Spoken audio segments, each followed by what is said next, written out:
प्यारे सज्जनों, आज के सत्संग में आप सभी का बहुत बहुत स्वागत है। आज के सत्संग में हम जानेंगे भगवान की माया क्या है। भगवान की माया क्या भगवान से अधिक ताकतवर है?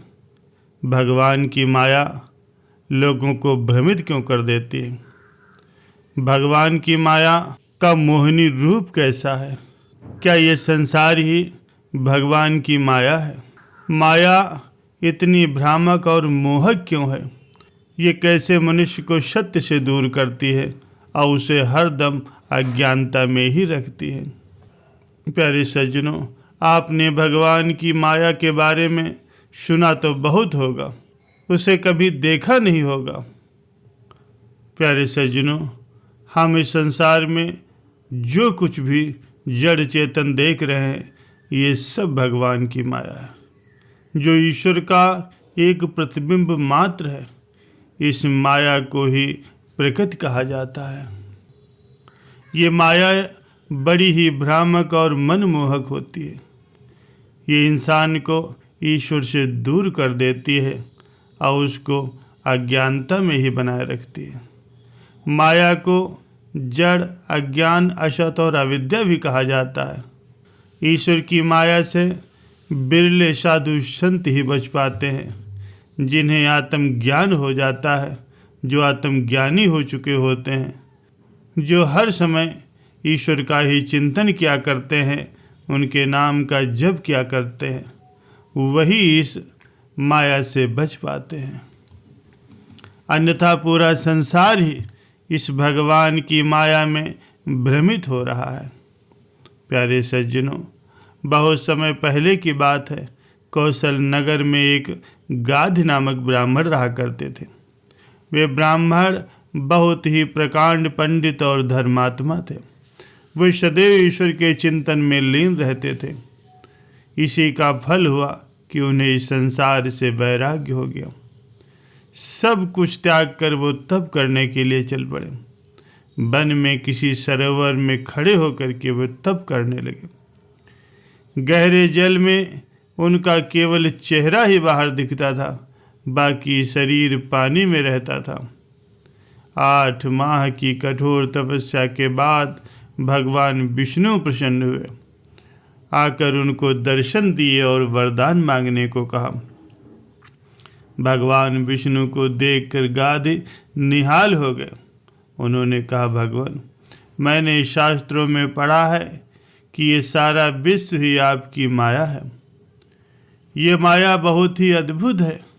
मैं आपकी उसी माया का चमत्कार देखना चाहता हूँ।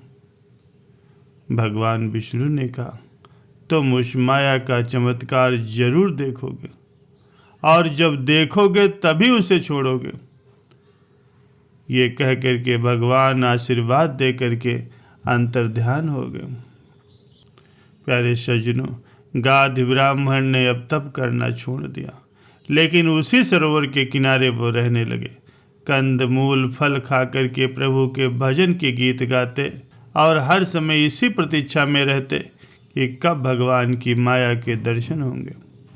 एक दिन गाधी सरोवर में स्नान करने गए। मंत्र पढ़ करके पानी में डुबकी लगाने लगे। अचानक ही वो अपना मंत्र भूल गए। उन्हें लगा कि जैसे वो पानी में है ही नहीं, कहीं और है। फिर उन्हें लगा जैसे वो सब कुछ भूलते जा रहे। अचानक उन्हें लगा कि भूत मंडल गांव में चंडाल के घर उन्होंने जन्म लिया है और उनका नाम रखा गया है कंटज। वो कंटज बहुत ही सुंदर और बलवान था। युवा होने पर वो शिकार खेलने में बहुत होशियार हो गया। फिर उसका विवाह एक सुंदर कन्या से हो गया। उसके 2 पुत्री भी हुई। एक समय की बात है, उस गांव में महामारी फैल गई। महामारी भी ऐसी कि पूरा गांव ही उजड़ गया। कंटज की पत्नी और उसकी 2 पुत्रियां भी इस महामारी में चल बसी। वो बड़ा दुखी हुआ। परिवार के शोक में उसने अपने गांव को छोड़ दिया। वो भटकता हुआ कंटज कीर देश की राजधानी में जा पहुंचा। उन दिनों वहाँ कोई राजा नहीं था। वो राजा किसी युद्ध में मारा जा चुका था। राजा चुनने का भी वहाँ एक अनोखा तरीका था। एक सिखाए हुए हाथी पर सोने की अंबारी रख करके हाथी को छोड़ दिया जाता। हाथी मार्ग में चलते चलते जिस आदमी को सूंड से उठाता और उस अंबारी पर बैठा लेता, वही आदमी वहाँ का राजा बना दिया जाता था। उस राजधानी में घूमता हुआ कंटज एक बाजार में जा पहुंचा और उसी समय वो हाथी भी सामने से आ रहा था। कंटज को देखकर हाथी उसके पास आकर के रुका और फिर सूंड से उठा करके उसे अपनी पीठ पर अंबारी पर बैठा लिया। नए राजा को पाकर के सारे दरबारी जय जयकार करने लगे, मंगल गीत गाए जाने लगे, बाजे बजने लगे। कंटज ने अपना असली नाम छिपा लिया। उसने अपना नाम गवल बताया। शुभ मुहूर्त में कंटज का राज तिलक कर दिया गया और वो राजमहल में बड़े आनंद से रहने लगा। एक दिन गवल अपने राजमहल की अटारी पर खड़ा था। तभी उसी के गांव का कोई चंडाल वहां से गुजर रहा था। उसने उत्सुकता से राजा की ओर देखा तो वो उसे पहचान गया और वहीं से वो चिल्ला करके कहने लगा, अरे कंटज, तुम तो यहाँ आकर के राजा बन गए हो। चलो, बहुत अच्छा हुआ। चंडालों में अब तक कोई भी राजा नहीं बना था। मंत्री और सेनापति भी राजा के पास ही खड़े थे। उन्होंने जब ये सुना तो वो चौंक पड़े। आपस में कहने लगे, क्या हमारा राजा चंडाल है? धीरे धीरे कंटज के चंडाल होने की बात चारों तरफ फैल गई। मंत्री और दरबारी राजा से दूर भागने लगे। कुछ दिन तक तो वो राजा अकेला रहा।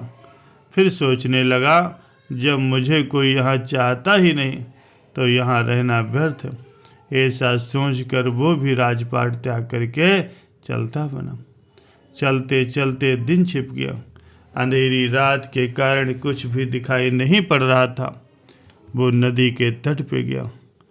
नदी अंधेरे में वो देख नहीं पाया। कंटज आगे बढ़ा तो छपाक से जल में जा गिरा। अपने को बचाने के लिए उसने हाथ पैर मारे ही थे कि सरोवर के पानी में बेसुध पड़े गाधी को होश आ गया। अभी घड़ी भर में ही उसने जो लीला देखी थी और भोगी थी, उसे याद कर उसे बहुत आश्चर्य हुआ। वो सोचने लगा कि जप तप करते समय ऐसा कभी नहीं हुआ। भूला हुआ मंत्र भी अब उसे याद आ गया था।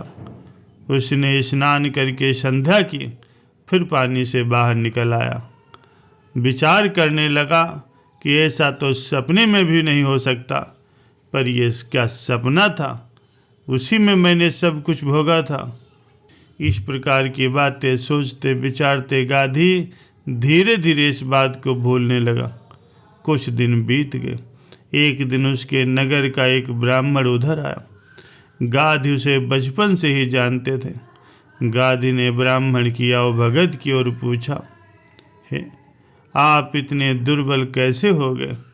क्या किसी रोग ने आपको घेरा है? उसने कहा, गाधी भैया, आपसे क्या छुपाना। कुछ वर्ष पहले मैं तीर्थ यात्रा पर गया था। घूमता हुआ कीर देश में जा पहुंचा। वहाँ बड़ा आदर सम्मान हुआ। मैं 1 माह तक वहीं रहा। एक दिन मुझे पता चला कि उस देश का राजा चंडाल है। फिर एक दिन ये खबर भी सुनी कि वो चंडाल नदी में डूब मरा। मुझे बहुत ही दुख हुआ। हृदय को कुछ ऐसी ठेस लगी कि मैं बीमार हो गया। बीमारी में ही मैं अपने घर चला आया। इसी कारण मेरी ये बुरी हालत हो गई है। ब्राह्मण ने उसको सब कुछ बताया। ये सुनकर के गाधी का सिर चकराने लगा। कुछ देर विश्राम करने के बाद वो ब्राह्मण चल दिया तो गाधी व्याकुल हो उठे। उन्हें फिर से भूली हुई बातें याद आने लगी। वो उसी समय चल पड़े और उस भूत मंडल गांव को खोजने लगे। मार्ग जानते नहीं थे, किसी तरह पूछते पाछते वहां पर जा पहुंचे। उस गांव में पहुंचकर उन्हें लगा कि ये गांव उनका जाना पहचाना सा है। फिर उस घर में जा पहुँचे जहाँ कंटा चंडाल रहा करता था। ये घर भी उन्हें परिचित सा लगा। वहाँ की हर वस्तु उनकी जानी पहचानी थी। वो चकराए, सोचने लगे कि मैं तो इस गांव, उस घर में कभी आया ही नहीं, फिर ये सब मुझे परिचित से क्यों लग रहे हैं। इसके बाद गाद उस राजधानी की ओर चले गए। राजमहल में पहुँचे। राजमहल के दरवाजे, सैन्य कक्ष, राज दरबार, सभी कुछ उनको जाना पहचाना लगा। ये सब क्या है? मैं तो पानी में केवल 2 क्षण ही डुबकी लगाए रखा और उसी से मैंने इतना बड़ा दूसरा जीवन भी जी लिया, फिर भी पानी में ही रहा। इसमें सत्य क्या? इसी उधेड़ बुन में डूबे हुए वो सरोवर के तट पे आ पहुँचे। फिर से तप करने लगे, अन्न जल का भी त्याग कर दिया। भगवान विष्णु ने उन्हें फिर से दर्शन दिए और बोले, हे ब्राह्मण, तुमने मेरी माया का चमत्कार देख लिया। मेरी इस माया ने ही विश्व को भ्रम में डाल रखा। सभी विश्व को सत्य मानते हैं, जबकि वो उसी प्रकार है जैसे तुमने चंडाल और राजा के अपने जीवन को देखा। ये सुन करके गाद की सारी शंका ही मिट गई। वो उसी क्षण सब कुछ त्याग करके एक गुफा में जा करके परमात्मा के ध्यान में लीन हो गए। प्यारे सज्जनों, भगवान की माया बहुत ही भयंकर और शक्तिशाली। इसमें सृष्टि के समस्त जीव फंसे रहते हैं। भगवान को अपने सच्चे भक्त बहुत ही प्रिय हैं। समय आने पर वो इस भ्रम जाल से और अहंकार से उन्हें बाहर निकाल ही लेते हैं। जो भगवान के अनन्य भक्त हैं वही इस माया जाल से बच सकते हैं। भगवान की माया के बंधन से मुक्ति पाने का केवल एक ही रास्ता है, वो है भगवान की शरणागति। जो भगवान की एकमात्र शरणागति प्राप्त कर लेता है वही इस भयंकर माया से बच सकता है।